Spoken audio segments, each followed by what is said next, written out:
Chapter 14 – Additional Safety Tips. Defensive driving. To avoid crashes, the defensive driver should 1. Stay alert and keep eyes moving to keep track of what is happening at all times. 2. Look for trouble spots developing all around. 3. Have a plan of action. 4. Know that the law requires drivers to protect each other from their own mistakes. Safety belts. The driver and all passengers, regardless of age, in a passenger vehicle are required to use safety belts if occupying a seat in a vehicle equipped with a safety belt. Any child under 8 years old must be secured in a federally approved child car seat if occupying a seat in a vehicle equipped with a safety belt, unless the child is more than 49 tall.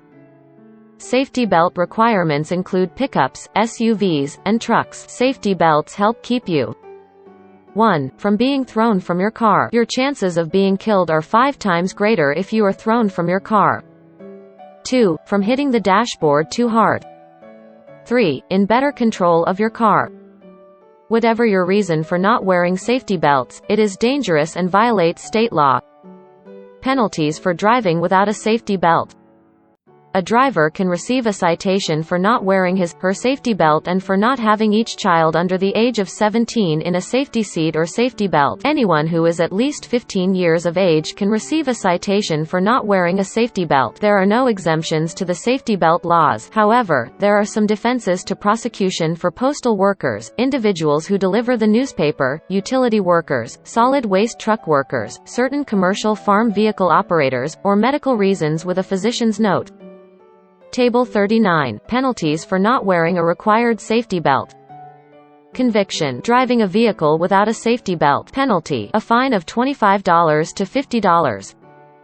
Conviction. Passengers under 8 years old and less than 49 tall riding while not properly secured in a child passenger safety seat system. Penalty. A fine of $25 to $250. Conviction. Passengers at least 15 years old riding without a safety belt. Penalty. A fine of $25 to $50. Conviction. Passengers under 17 years old riding without a safety belt. Fine assessed to driver. Penalty. A fine of $100 to $200. Conviction. Children under 18 years old riding in an open bed pickup or open flatbed truck. Fine assessed to driver. Penalty. A fine of $25 to $200. Vehicles with open beds. It is an offense to drive an open bed truck, an open flatbed truck, or to draw an open flatbed trailer when a child who is younger than 18 years of age is occupying the bed of the truck or trailer. It is a defense to prosecution that the driver was operating or towing the vehicle. 1. In a parade or in an emergency. 2. To transport farm workers from one field to another field on a farm to market road, ranch to market road, or county road outside a municipality. 3. On a beach. 4. That is the only vehicle owned or operated by members of a household, or 5. In a hayride permitted by the governing body of or a law enforcement agency of each county or municipality in which the hayride will occur. Vehicles with open beds towing a boat or watercraft. It is an offense for a person to operate a motor vehicle that is towing a boat or personal watercraft in or on which a person who is younger than 18 years of age is riding. It is a defense to prosecution that the driver was operating the motor vehicle. 1. In a parade. 2. In an emergency, or 3. On a beach. Open bed passenger restrictions. It is a Class B misdemeanor to operate a truck, road tractor, or truck tractor when another person occupies a trailer or semi-trailer being drawn by the truck, road tractor, or truck tractor. It is a defense to prosecution that the person 1. Towing the vehicle did not know another person occupied the trailer or semi-trailer. 2. Occupying the trailer or semi-trailer was in a part of the vehicle designed for human habitation. 3. Operating or towing the vehicle was a. In a parade or in an emergency. b. Transporting farm workers from one field to another field on a farm to market road, ranch to market road, or county road outside a municipality, or c. In a hayride permitted by the governing body of or a law enforcement agency of each county or municipality in which the hayride will occur. When stopped by law enforcement. If you are stopped by law enforcement, it is suggested you 1. Slow down and move the vehicle safely to the right of the road. 2. Park your vehicle as far to the right of the main traffic lane as possible. If available, park on the right shoulder or, if unavailable, park on a nearby well-lighted side street or parking lot away from high-volume traffic. 3. Place the vehicle in a parking position, set the emergency brake, turn the engine off, and activate the hazard warning lights. 4. If at night, turn on the interior dome light. 5. Remain in the car, lower the driver's window if you feel safe to do so. Keep both hands clearly in sight on the steering wheel. Wait for the law enforcement officer to give you instructions. An officer may approach from either side of the vehicle. 6. Before reaching into your glove box or under the seat to retrieve your proof of insurance or driver's license, inform the officer of where the items are located and follow the officer's directions. 7. If asked to exit the vehicle, check for passing vehicles to exit safely. 8. Advise passengers to remain in the car unless other instructions are given by the law enforcement officer, and 9. At the conclusion of the traffic stop, give the appropriate signals and safely return to the proper lane of traffic when released by the law enforcement officer. Obligations, responsibilities, courtesy and safety.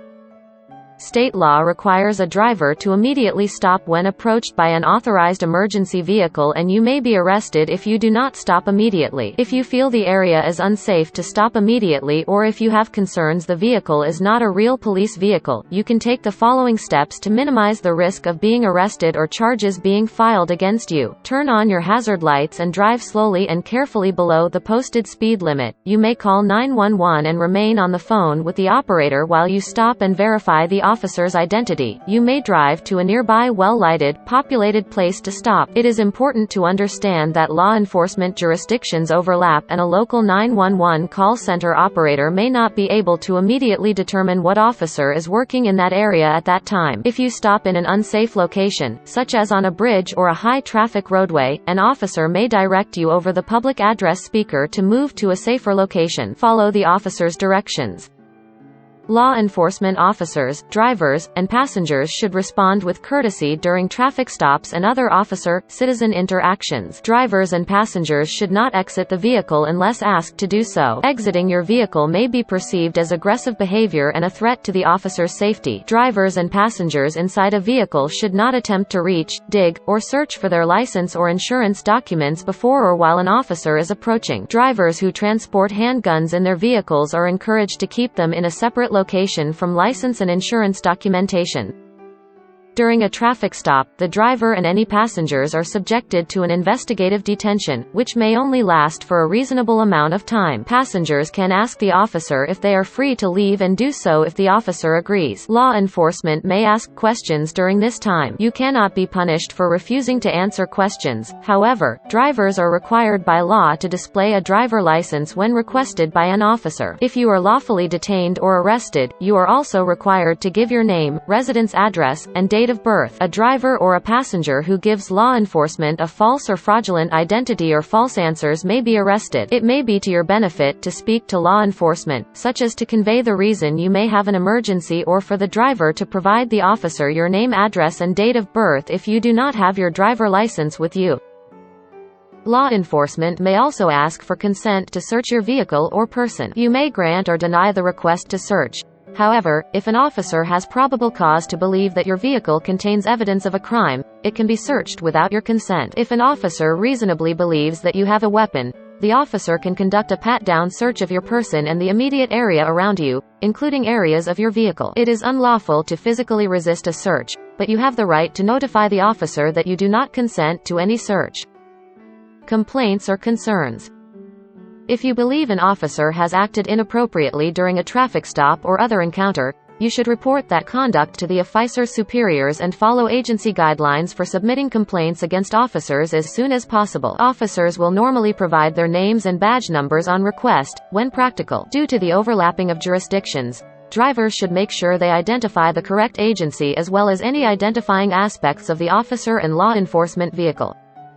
Drivers should refrain from arguing the validity of a charge during the traffic stop or detention. Signing a citation is not admitting guilt. It simply confirms your promise to pay the fine or contact the court. If you do not agree with the charge brought against you and wish to contest it, you should argue your case before a judge or request a jury trial and acquire the services of an attorney to represent you. False identification offense. A person commits an offense if she gives a false or fictitious name to a law enforcement officer who has lawfully arrested or detained the person. Evading arrest or detention. A person commits an offense if he intentionally flees from a person he knows as a peace officer or federal special investigator attempting to lawfully arrest or detain him. You will be subject to higher penalties if you use a vehicle or watercraft while evading arrest or cause injury to another person. Road rage. Each year, road rage, also referred to as aggressive driving, causes hundreds of injuries and deaths. Aggressive driving occurs when a driver becomes angry or irritated and as a result, fails to follow the rules of the road. An aggressive driver will intentionally aggravate or attempt to aggravate other drivers and in some cases cause bodily injury, property damage, or death to others. Tips to avoid road rage. 1. Plan your trip or schedule in advance. Allow extra time in case your vehicle breaks down or you encounter traffic congestion due to a crash, road construction, or rush hour traffic. 2. When caught in traffic, do not get angry. Try to relax and listen to music you enjoy. Remember, traffic congestion is usually temporary and you will soon be on your way. 3. Should you need to use the horn, tap the horn. Do not hold down the horn. Do not confront other drivers or make obscene gestures. 4. Do not cut into another driver's lane of traffic. Properly signal your intentions to change lanes and change lanes when it is safe to do so. Turn your turn signal off after you complete your lane change. 5. Do not intentionally slow down, slam on your brakes, or speed up to keep someone from passing or entering your lane of travel. 6. Do not tailgate. Follow at a safe distance. 7. Always remember to drive friendly and report aggressive driving to the local authorities. Neighborhood electronic vehicles and motor-assisted scooters. A neighborhood electronic vehicle is defined as a vehicle subject to Federal Motor Safety Standard 500 with a top speed of 35 miles per hour on a paved level surface. A motor-assisted scooter is defined as a self-propelled device with 1. At least 2 wheels in contact with the ground. 2. A braking system capable of stopping the device under normal operating conditions. 3. A gas or electric motor not exceeding 40 cc. 4. A deck designed to allow a person to stand or sit while operating the device, and 5. The ability to be propelled by human power alone. Both vehicles may only be operated on a street or highway when the posted speed limit is 45 miles per hour or less for a neighborhood electronic vehicle and 35 miles per hour or less for a motor-assisted scooter. Electronic Personal Assistive Mobility Devices, EPAMD. EPAMDs, such as a Segway, are defined as a 2, non-tandem wheeled device designed for transporting one person that is self-balancing and propelled by an electric propulsion system with an average power of 750 watts or 1 horsepower. An EPAMD may be operated on 1. A sidewalk. 2. A path set aside for the exclusive operation of a bicycle. 3. On a residential street, road, or public highway with a maximum speed limit of 30 miles per hour only. A. While making a direct crossing of a highway in a marked or unmarked crosswalk. B. Where no sidewalk is available, or C. When so directed by a traffic control device or law enforcement officer. When operated on a public roadway, an EPAMD shall be ridden as close as practicable to the right-hand edge. Your keys to safe driving. Good vision. Obey traffic laws. Proper care of vehicle. Don't depend on yearly inspections. Perform regular maintenance as needed. Courtesy. Safety comes before the right of way. Proper signaling. Failure to signal is dangerous and inconsiderate. Fitness to drive. Let someone else drive if you are not physically or mentally alert. Transporting cargo and materials. To prevent cargo or loose materials from falling or spilling from a car, truck, trailer, etc. onto the road and causing a crash or damage to the roads, drivers must comply with certain state requirements. A vehicle must be equipped and maintained to prevent loose material from escaping by blowing or spilling, and a vehicle bed must 1. Not have a hole, crack, or other opening through which loose material can escape. 2. Be enclosed by side panels and on the front by a panel or the vehicle cab. 3. Be enclosed by a securely closed tailgate or panel on the rear to prevent spillage. 4. Cover the load securely at the front and back of the load, unless completely enclosed in a compartment or the load does not blow or spill over the load-carrying compartment. No person shall load or transport any loose material on or over the public highways, such as dirt, sand, gravel, wood chips, or other material, except agricultural products in their natural state, capable of blowing or spilling from a vehicle unless 1. The bed carrying the load is completely enclosed on both sides and on the front and rear by a tailgate, board or panel, and all must be so constructed as to prevent the escape of any part of the load by blowing or spilling, and 2. The top of the load is covered with a canvas, tarpaulin, or other covering firmly secured to the front and back to prevent the escape of the load because of blowing or spilling. This requirement does not apply to A. Any load-carrying compartment that completely encloses the load, or B. The transporting of any load of loose materials not blowing or spilling over the top of the load-carrying compartment. Safety chains. Safety chains are required when certain types of vehicles are towing trailers in order to prevent the trailer from breaking loose and causing a serious crash. A person may not drive a passenger car or light truck while towing a trailer, semi-trailer, or house trailer on a public highway in Texas unless safety chains are attached from a trailer, semi-trailer, or house trailer to the towing vehicle. The types of safety chains and the manner of attachment must be approved by DPS. The requirements of this law do not apply to a passenger car or light truck towing a trailer or semi-trailer used for agricultural purposes or to any trailer or semi-trailer or house trailer operated in compliance with the federal motor carrier safety regulations. Towing. When one vehicle is towing another, the drawbar, chain, rope, cable, or other connection must 1. Not be longer than 15 feet from one vehicle to another. 2. Be strong enough to pull all weight drawn. 3. Attach a white flag not less than 12 inches square. 4. Not tow more than 3 vehicles attached to it by mounting the front wheels of trailing vehicles on the bed of another vehicle and leaving only the rear wheels in contact with the roadway. This limit does not apply to trailers transporting poles, pipe, machinery, or other structures that cannot be easily dismembered. Carbon monoxide.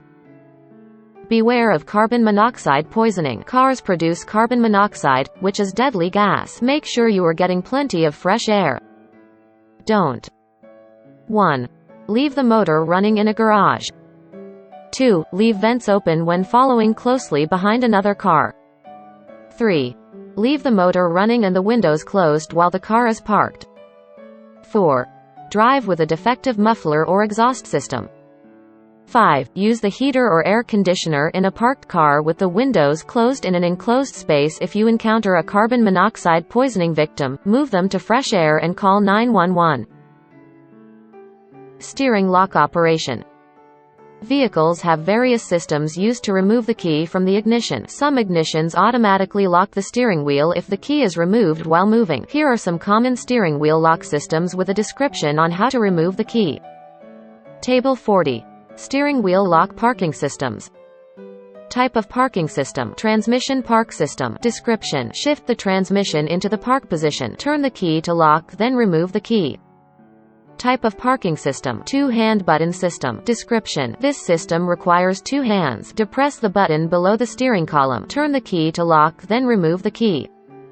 Type of parking system. Lever system. Description. Depress the lever located near the ignition. Turn the key to lock, then remove the key. Type of parking system. One-hand button system. Description. Depress the button located near the ignition. Turn the key to lock, then remove the key. Type of parking system. Push-in system. Description. Turn the key to off and push in. Turn the key to lock, then remove the key. Type of parking system. Turn and remove system. Description. Turn the key to lock, then remove the key.